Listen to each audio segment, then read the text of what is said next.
জানিয়ে দিব সর্বশেষ আপডেট বাংলা সংবাদ। শুরুতেই শিরোনাম। একজন উপদেষ্টা মুরাদনগরে আওয়ামী লীগ এমপিদের মতো আধিপত্য বিস্তারে ব্যস্ত, বলছেন মির্জা ফখরুল। এদিকে নির্বাচন নিয়ে বিএনপির সংশয়, বিরোধী ঐক্য বড় হচ্ছে, বলছেন জিল্লুর রহমান। জানাবো ব্যাগে মিলল ম্যাগাজিন, যে ব্যাখ্যা দিলেন উপদেষ্টা আসিফ। এবং সর্বশেষ জানাবো ঐক্যমত্যের পথে অগ্রগতি হলেও আপত্তি আছে বিএনপির, বলছে জামায়াত। শুনছিলেন সংবাদ শিরোনাম, এবারে বিস্তারিত। একজন উপদেষ্টা মুরাদনগরে আওয়ামী লীগ এমপিদের মতো আধিপত্য বিস্তারে ব্যস্ত, বলছেন মির্জা ফখরুল। মুরাদনগরের বাসিন্দা উপদেষ্টা হওয়ার পর থেকে আওয়ামী লীগ এমপিদের মতো এলাকায় আধিপত্য ও প্রভাব বিস্তারে ব্যস্ত রয়েছেন বলে মন্তব্য করেছেন বিএনপির মহাসচিব মির্জা ফখরুল ইসলাম আলমগীর। কুমিল্লা জেলাধীন মুরাদনগর উপজেলার রামচন্দ্রপুর দক্ষিণ ইউনিয়নের হিন্দু ধর্মাবলম্বী এক প্রবাসী স্ত্রীকে শ্লীলতাহানি ও নির্যাতন করার ঘটনায় তীব্র নিন্দা ও প্রতিবাদ জানিয়ে এক বিবৃতি দেন বিএনপির মহাসচিব মির্জা ফখরুল ইসলাম আলমগীর। বিবৃতিতে বিএনপির মহাসচিব বলেন, আমরা উদ্বেগের সঙ্গে লক্ষ্য করছি যে হিন্দু ধর্মাবলম্বী এক নারী শ্লীলতাহানি ও নির্যাতনের এক নির্মম কলঙ্কজনক ঘৃণ্য ঘটনা। এই বর্বরচিত ঘটনায় দেশের মানুষকে ব্যথিত ও মর্মান্তর করেছে, অথচ একটি কুচক্রী মহল এই নস্করজনক ঘটনাকে রাজনৈতিকভাবে বিভিন্ন খাতে প্রভাবিত করার এক গভীর চক্রান্তে লিপ্ত হয়েছে। ফ্যাসিস্টবাদী আমলের মতো নিজেরা সংখ্যালঘুদের ঘরবাড়ি দখল ও নির্যাতন করে অন্যের ঘাড়ে দোষ চাপানোর ধারাবাহিকতা এখনো চলছে। তিনি বলেন, এই এলাকার একজন উপদেষ্টা নিজের স্বার্থসিদ্ধির জন্য মুরাদনগরের ক্রমাগত ক্ষমতার অপব্যবহার করে যাচ্ছেন। দুর্বৃত্তকারীরা আশকারা পেয়ে সমাজবিরোধী নানা অপকর্মে মেতে উঠেছে, আর এ ঘটনায় তারা দেশ বিদেশ থেকে অবিরাম মদত পাচ্ছে। উপদেষ্টা যদি জনসেবার চেয়ে আত্মসেবাতেই ব্যস্ত থাকেন, তাহলে এলাকার শান্তি বিঘ্ন হবে। মুরাদনগরের বাসিন্দা উপদেষ্টা হওয়ার পর থেকে আওয়ামী লীগের এমপিদের মতো এলাকার আধিপত্য ও প্রভাব বিস্তারে ব্যস্ত রয়েছে। তিনি আরও বলেন, মুরাদনগরে হিন্দু ধর্মাবলম্বী নারী শ্লীলতাহানি ও সহিংসতার মনুষ্যত্বহীন ও অমানবিক পাশবিক ও মহল বিশেষের রাজনৈতিক দলের পুনরায়ণ অভিসন্ধি আবারও সম্প্রীতি বিনষ্ট করে রাজনৈতিক ফায়দা লোটার আওয়ামী লীগ নোংরা কৌশলী পুনরাবৃত্তি দেখা যাচ্ছে। হাসিনার পতনের পরেও আমাদের বিবেচনা থেকে সেই সম্প্রীতি ঐক্যকে ফিরিয়ে না এনে বরং বিনষ্ট করা হচ্ছে রাজনৈতিক উদ্দেশ্য সাধনের জন্য। এদিকে পতিত স্বৈরাচারের দোসররা অর্থবিত্তে সজ্জিত। মির্জা ফখরুল ইসলাম আলমগীর আরও বলেন, নারী নির্যাতন সহ সহিংসতা সন্ত্রাসের গোপন অভিযান চালিয়ে উদ্দের পিণ্ড বুড়ের ঘাড়ে চাপিয়ে দিয়ে বিএনপির ভাবমূর্তি বিনষ্ট করার জন্য তারা বিপজ্জনক গোপন অপতৎপরতায় লিপ্ত হয়েছে। শক্তিশালী পক্ষের আশীর্বাদ আছে বলে দুর্বৃত্তরা সহিংস কার্যক্রম চালাতে উৎসাহিত হচ্ছে। তবে সত্যের জন্য, সম্মানের জন্য, আত্মমর্যাদার জন্য ধর্ম, জাতি, গোষ্ঠী নির্বিশেষে সকলের দুষ্কৃতকারী পাষাণদের প্রতিহত করতে হবে এবং সুষ্ঠু সমাজ ও নিরাপদ রাষ্ট্র বিনির্মাণের জন্য।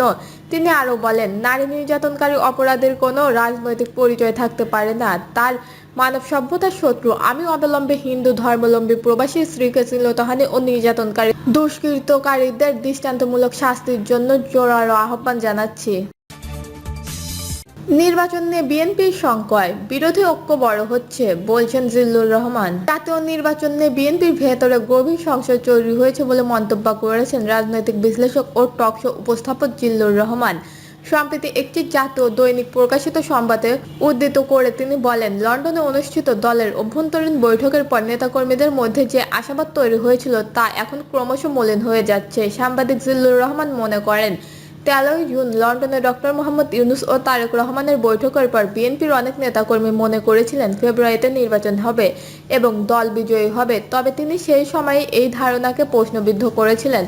তার মতে দলের মধ্যে বা বাইরে থেকে বাস্তবতার সঙ্গে সংঘটিত চিত্র তৈরি করা হয়েছে। জিল্লুর রহমান বলেন, এই মুহূর্তে বিএনপির রাজনৈতিক অবস্থা যথেষ্ট জটিল এবং বিভ্রান্তিকর। তিনি উল্লেখ করেন, স্থানীয় সরকার নির্বাচন এবং অনুপাতিক ভিত্তিক প্রতিনিধিত্বের যে দাবি উঠেছে তা মূলত জাতীয় নির্বাচনের বিলম্বিত করার কৌশল হতে পারে। এই বিশ্লেষকের মতে বিএনপির নেতাকর্মীদের একটা বড় অংশ এখনো যে অবস্থায় আছে তাতেই সন্তুষ্ট। ক্ষমতায় যাওয়ার রাজনীতি করা, দেশের মানুষের সেবা করা, দলটাকে আরো শক্তিশালী করতে চাওয়া তাদের ব্যক্তিগত লাভ, ব্যবসা বাণিজ্যের দিকে বেশি মনোযোগী। জিল্লুর রহমান আরও বলেন, বিএনপির যারা এক সময়কার রাজনৈতিক মিত্র ছিল তারাও এখন দূরত্ব তৈরি করছে। জামায়াত, হেফাজত ও ইসলামী আন্দোলনের মতো দলগুলো একটি বিকল্প ইসলামী প্ল্যাটফর্ম গঠনের চেষ্টা করছে, যেখানে বিএনপির অবস্থা বেশ দুর্বল। বাংলাদেশের রাজনীতিতে চীন এবং ভারতের ভূ রাজনৈতিক প্রভাব নিয়েও কথা বলেন জিল্লুর রহমান। তার মতে চীনের সঙ্গে বিএনপির ঘনিষ্ঠতা বেড়েছে এবং চীনও বিএনপিকে গুরুত্বপূর্ণ রাজনৈতিক শক্তি হিসেবে বিবেচনা করছে, কিন্তু এই মুগ্ধতার ভবিষ্যৎ দলের কৌশলগত ভুলে পরিণত হতে পারে। তিনি আরো বলেন, বিএনপি এখন চীনের প্রতি অতি মুগ্ধ হয়ে পড়েছেন। তারা ক্ষমতায় গেলে চীনের পররাষ্ট্র নীতি অনুসরণ করবে এমন ইঙ্গিতও পাওয়া যাচ্ছে। তবে দেশের রাজনৈতিক দল হিসাবে ভারত, যুক্তরাষ্ট্র বা চীন নয়, বিএনপির উচিত বাংলাদেশের স্বার্থকে প্রাধান্য দিয়ে পররাষ্ট্র নীতি নির্ধারণ করা।